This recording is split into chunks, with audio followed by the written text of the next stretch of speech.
ముందుగా మీడియా మిత్రులందరికీ నమస్కారం. నిన్న బీఆర్ఎస్ పార్టీకి సంబంధించిన నాయకులు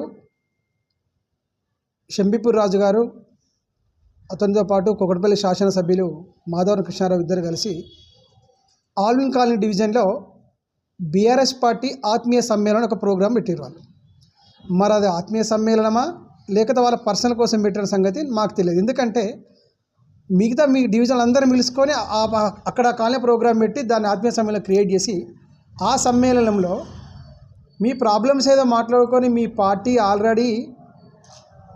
దిగిపోయింది, మా కాంగ్రెస్ పార్టీ అధికారంలోకి వచ్చింది, మీ పార్టీకి సంబంధించిన ఏదైనా మాట్లాడుకోండి, మేము దాని గురించి మేమేం మాట్లాడము. ఎందుకంటే మీరు ఒక గౌరవ పదవిలో ఉన్నారు. ఎమ్మెల్యే గారు కృష్ణారావు గారు, షంబీపూర్ రాజు గారు, మా శేరిలింగంపల్లి నియోజకవర్గ శాసనసభ్యులు అరగపూడి గాంధీ గారు